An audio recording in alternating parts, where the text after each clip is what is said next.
Bonjour à tous, je me présente, Kritos, c'est mon pseudo. Je suis ici pour vous faire découvrir le nouveau logiciel de notre team. Toujours à cœur dans l'âme et au service de tous, nous allons vous présenter aujourd'hui Cortex, version 1.0.0 alpha.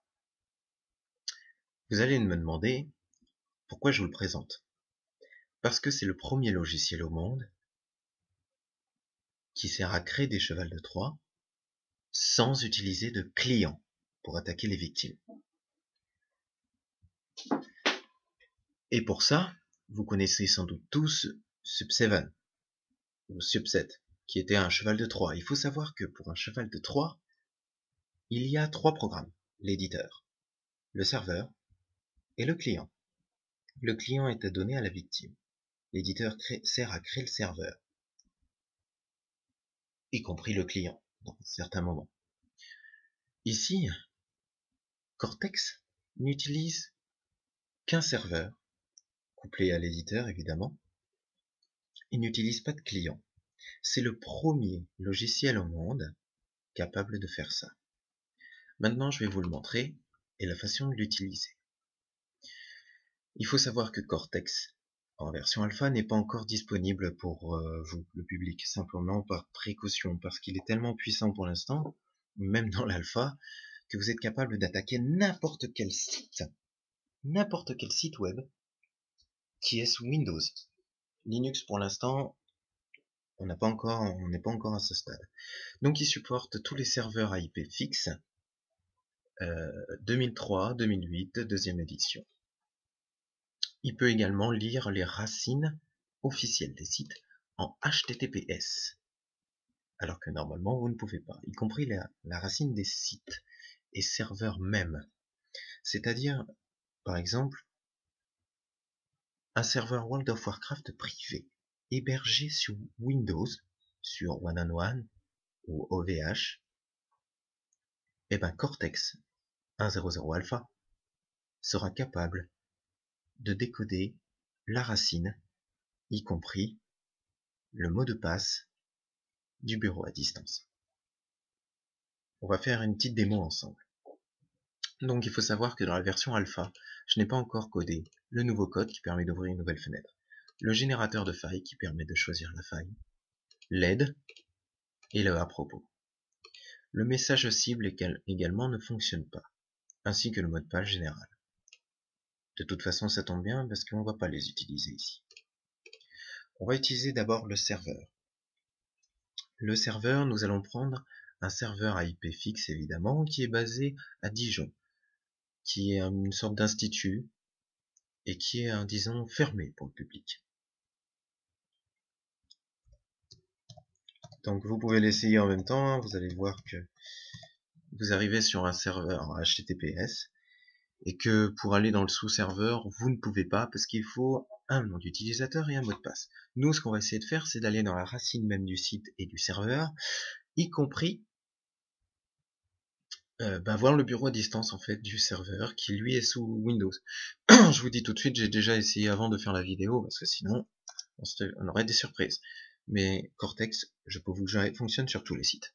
Tous les sites sous Windows qui ont une IP fixe, vous êtes pratiquement sûr à 99% d'arriver à craquer le serveur. Ce qui en fait son attitude exceptionnelle en fait pour Cortex. Le port d'attaque.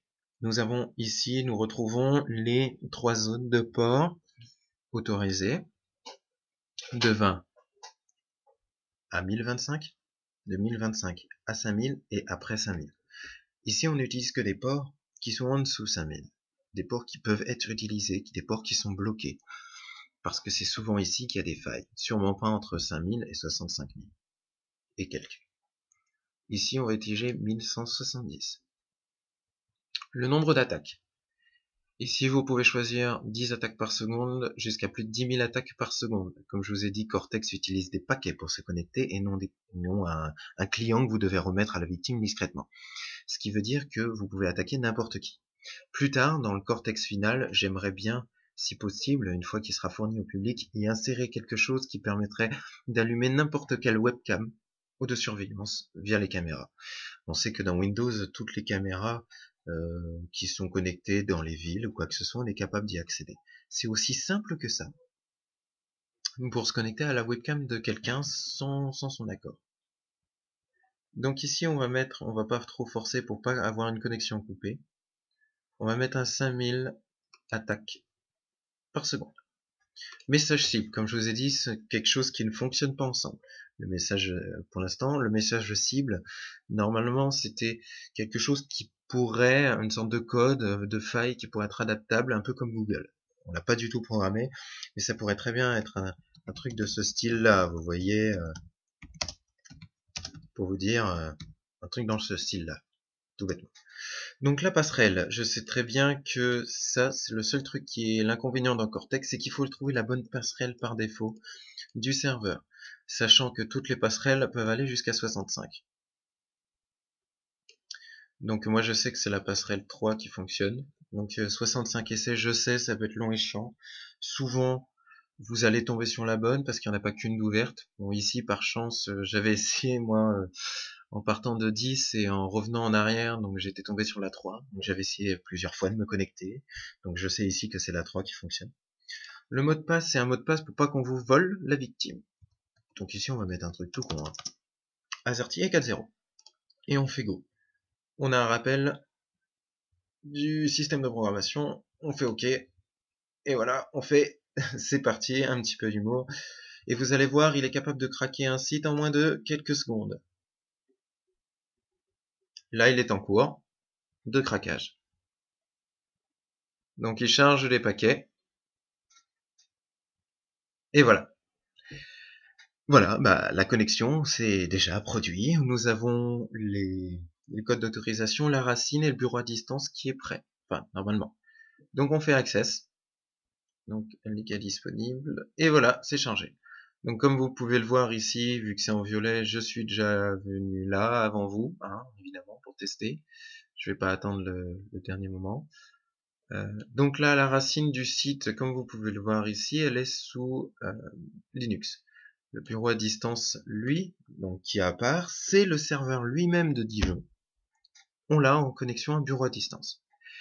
Les actions, ce qui est exceptionnel avec la version actuelle de Cortex 1.0.0 Alpha, c'est que vous avez des dizaines d'actions qu'on a fait, plutôt même des vingtaines. Hein. Donc vous pouvez craquer le mot de passe d'un administrateur, ouvrir le lecteur virtuel distant, ouvrir MS-DOS, tenter un blocage des ports UDP, TCP, in et out, ouvrir un port particulier, UDP, TCP, fermer un port. Vous pouvez lire également les informations d'utilisateur. Vous pouvez écrire un message à l'écran. Vous pouvez fermer l'ordinateur distant, capture d'écran distant, dit timer, capture de texte distant, capture de mot de passe filtrant. Donc si quelqu'un sur, le bureau à distance, et non pas sur le site, sur le bureau à distance, je vais sur Firefox, Google Chrome, Omega, ce que vous voulez, Opera, dessus, de toute façon, s'il tape un mot de passe, vous l'aurez. Le lecteur interne des fichiers, la connexion diverse, ça s'ouvre un sous-menu, effectuer un scan, peut placer un virus. Donc là, je vous dis tout de suite, placer un virus ne fonctionne pas encore, parce que simplement, je n'ai pas mis de virus encore dans Cortex 1.0.0 Alpha. Utilisez ce client par défaut, donc pour avoir une connexion directe au lieu de tous reconnecter. On peut reparamétrer les accès, donc tout ce qui est défaut au niveau du bureau à distance. Passer en 32, 64, 16 ou 8 bits. Pour Unix et Olia, donc version 5. Vous pouvez ici utiliser le gestionnaire de tâches, contourner Avaz. Donc Avaz est quelque chose en fait qui est... donc là, ça ne fonctionnera pas dans Windows Server. Mais après, on va mettre ça disponible aussi pour Windows 7.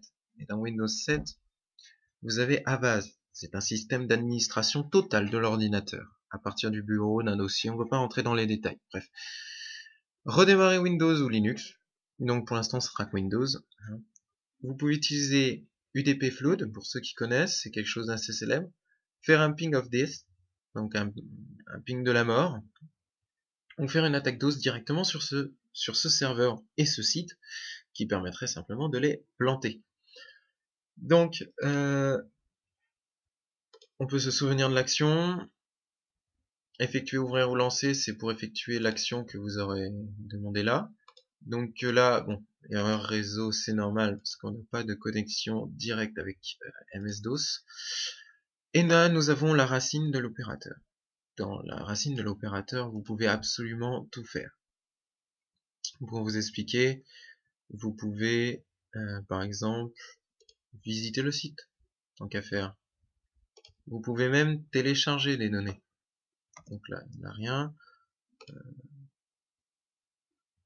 Là, on n'a pas grand-chose non plus. Tout ce qui est fichier, etc., à l'intérieur des racines, par exemple, ça,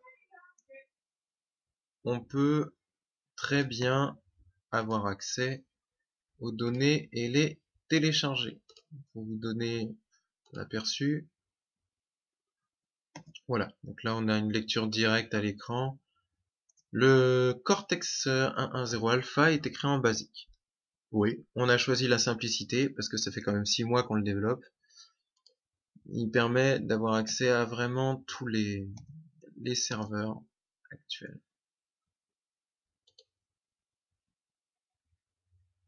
Donc là, c'est pareil, hein. Le web service de Dijon, on peut lire automatiquement les fichiers. Hein. Donc avec Cortex, si vous les extraitez automatiquement, il les télécharge, tout bêtement. Donc, il n'est pas compliqué à programmer. Il faut être honnête avec vous, on n'a pas passé des heures et des heures à le programmer, on a dû passer environ une dizaine d'heures. Par contre, après, c'est tout ce qu'il y a à l'intérieur de Cortex. Tout ce qui est action, fenêtre d'ouverture.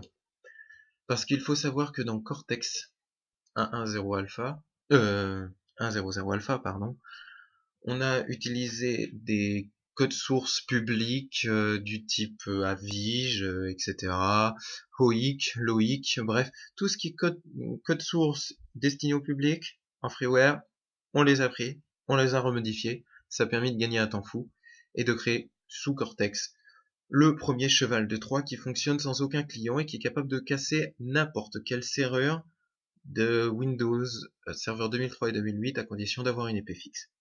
Et y compris en HTTPS. Et là, par contre, on a passé plusieurs jours dessus à pouvoir faire ça. Donc voilà, j'espère que le tutoriel vous a plu, que vous avez hâte de voir la suite. Donc nous allons développer une bêta sans trop tarder.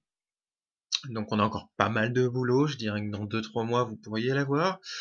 Et après on pense faire une version finale qui sera normalement gratuite.